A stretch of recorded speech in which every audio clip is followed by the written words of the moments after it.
Hello guys, අයිබෝන් හැම කෙනෙක්ටම මේ වීඩියෝ එක බලන ඔයත් රුමේනියාවේ රැකියාවකට එන්න ආසාවෙන් ඉන්න කෙනෙක්ද? එහෙනම් මේ වීඩියෝ එක ස්කිප් නොකර ඔයා බලන්න ඕන වීඩියෝ එකක් තමයි මේක.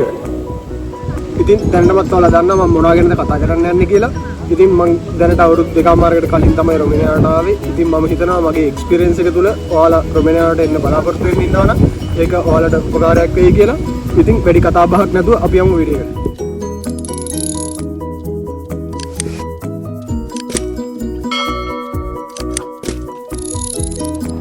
ඉතින් රුමේනියාවට ෆැක්ටරි වර්කර් කෙනෙක් විදියට එන්න බලාපොරොත්තු වෙන ඔයාට මුල් කාලයේදී වැඩ ඉගෙන ගැනීමට වගේම සේෆ්ටි රූල්ස් පිළිපදින්නත් වෙනවා.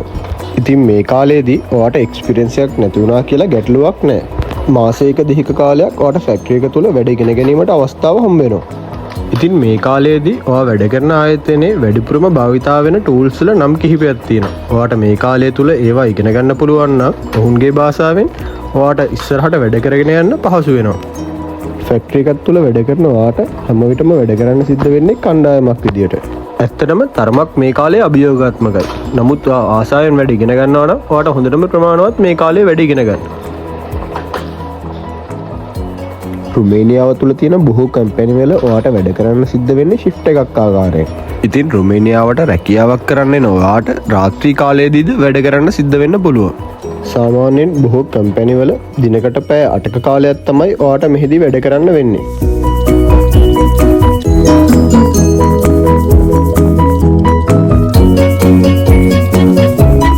මුල් මාස කිහිපේ තරමක් සිමින්වා වැඩ ඉගෙන ගත්තත් පසුව ඔයාට කාර්යක්ෂමව වැඩ කරන්න සිද්ධ වෙනවා. මේ වෙනකොට ඔයා කම්පැනි ඇතුළේ නිෂ්පාදනය වෙන සෑම දෙයක්ම දන්න නිසා බොහෝ විට ඔයාට නව යන්ත්‍රත් හසුරවන්න සිද්ධ වෙන්න පුළුවන්. ඉතින් මේ කාලේ ඔයාගේ අත්දැකීම් ප්‍රයෝජනට අරන් වැඩ ඉක්මනින් සහ නිවැරදිව කරන්න පුළුවන් නම් ඔයාට ආයතන ප්‍රධානීන්ගේ විශ්වාසය දිනා ගන්න පුළුවන් හොඳම කාලය තමයි මේක.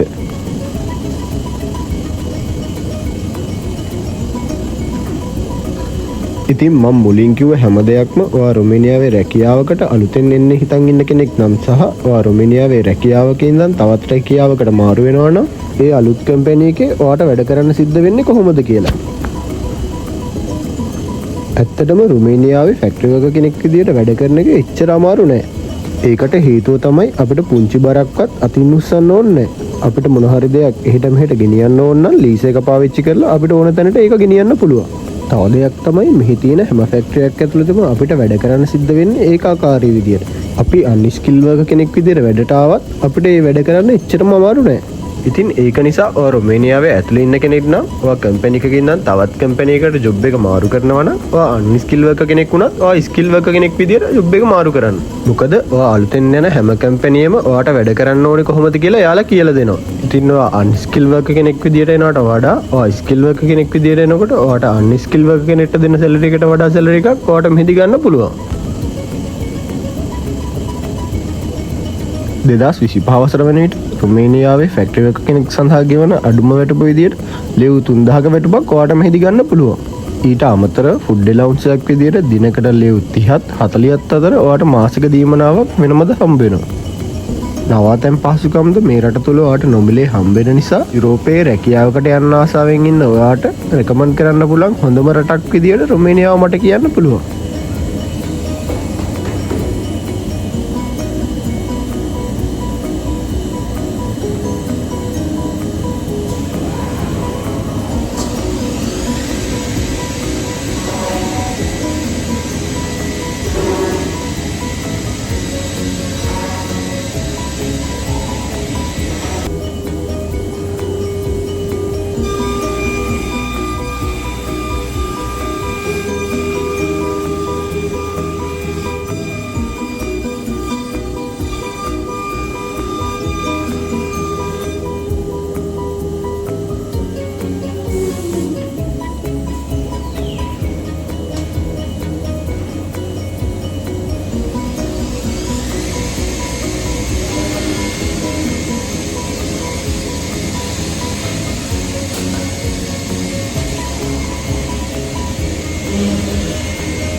මේ වීඩියෝ එක බලන ඔයා රුමේනියාවට අලුතෙන් එන්න හිතන් ඉන්න කෙනෙක් වුණත් රුමේනියාවේ දේශගුණය ගැන යම් අවබෝධයක් ඇති කියලා මං හිතනවා.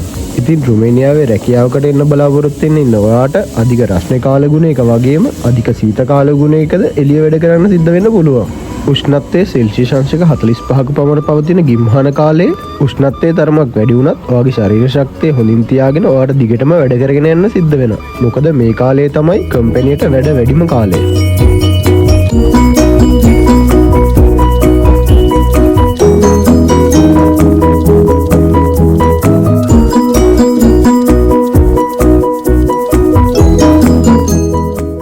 ඉතින් රුමේනියාවට එන බොහෝ දෙනෙක් ආස කාල පරිච්ඡේදයක් තමයි මේ සීත කාලය. එහෙමත් නැත්නම් වින්ටර් එක කියන්නේ. ඉතින් මේ කාලේ සෙල්සියස් අංශක ඍණ 12 ඍණ 15 අතර පරාසයක සීතලේ ඔයාට එළියේ හිමාස් කරන්න පවා සිද්ධ වෙන්න පුළුවන්.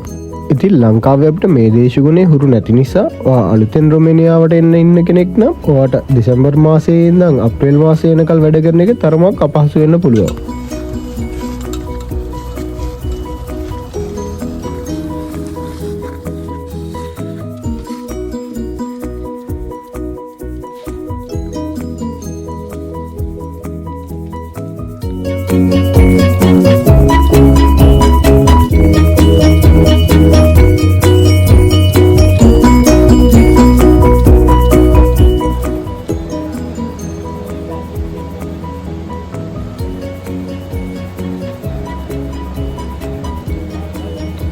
ඉතින් මම හිතනවා මේ වීඩියෝ එක බලපුවාට යම් අවබෝධයක් ගන්න පුළුවන් වෙන්නේ නැති කියලා ෆැක්ටරි එකක් ඇතුලේ වැඩ වෙන්නේ කොහොමද කියලා. ඉතින් වීඩියෝ එක හොඳයි කියලා හිතනවා නම් වීඩියෝ එකට ලයික් එකක් දාලා ඔයාලගේ අදහසත් පල්ලෙහෙන් කමෙන්ට් එකක් විදියට දාන්න.